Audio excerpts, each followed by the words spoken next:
I've been waiting for a Letterboxd interview. I'm very happy to be doing this. I definitely don't check Letterboxd about 820 times a day. I did want to read you one Letterboxd review. I'm sure I've read it. Danny's read it. I'm sure Danny has read it. He was reading Letterboxd at Berghain, just on the record. I like seeing how the movie makes people react. Paul Oyama writes, "This is major shit. So invigorating to see something that you can immediately just see has it. It is, with asterisk and bold around it, like a mad love child of Friedkin's Sorcerer and Kelly Reichardt's Night Moves." We can all look at your 4 favorites. Mm-hmm. I want to know more like what films you would say Pipeline was maybe like inspired by, or like you would, if people like this movie, you would say, also check out these. Like, what would be the How to Blow Up a Pipeline watch list? I would say that the heavy hitters are Ocean's 11, Nocturama, Zabriskie Point, Man Escaped, Thief, but you also have to obviously acknowledge Reservoir Dogs and Battle of Algiers. I do love Battle of Algiers. It spends absolutely no time justifying itself to its audience. It only puts you in the action and also just has some of the most compelling faces and sequences I've ever seen in film. I think that very deep in this film, you have kind of like a lot of Jean-Pierre Melville DNA.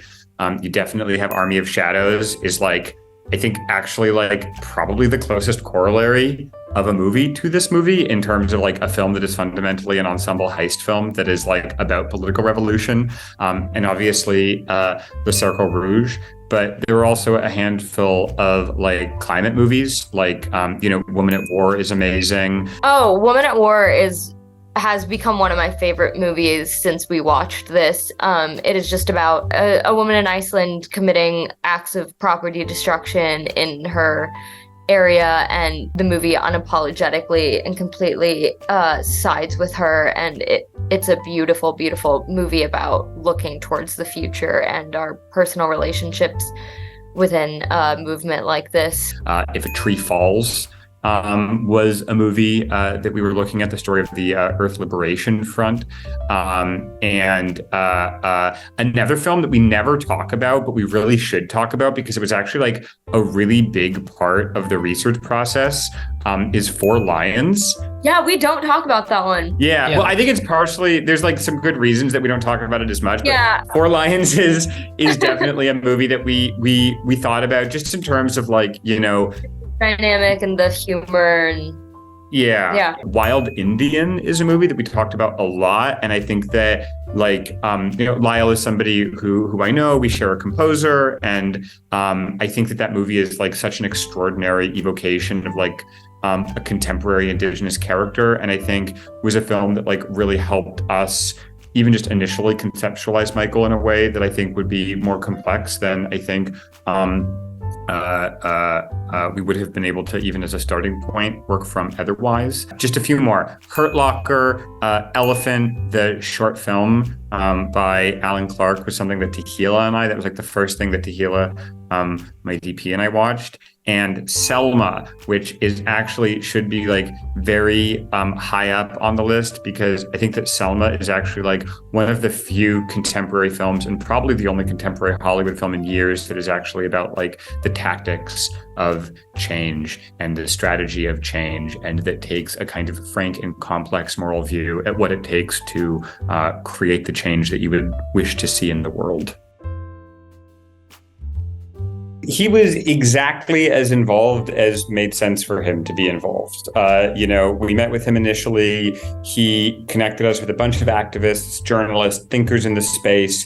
And he was somebody that we perpetually returned to. We pitched the story to him and got his feedback on that, and would share the draft of the script with him and cut to the movie with him. He came to set. He's in the film.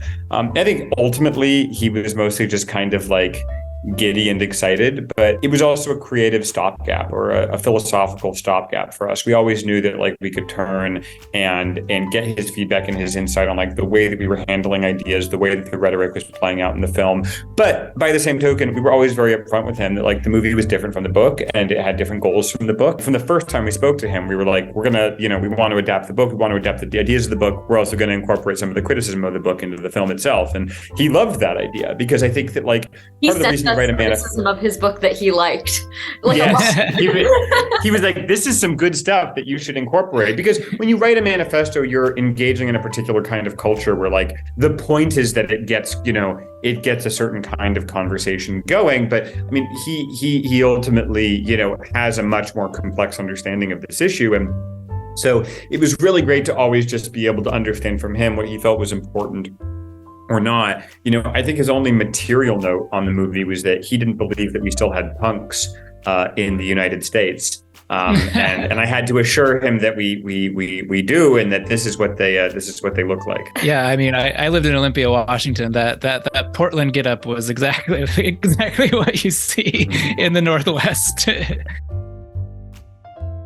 I would say that there was always the idea that it was going to be process driven first, and that we would throw the audience into the story. And then originally we had the idea to have one flashback kind of in the middle, kind of more in a Nocturama style.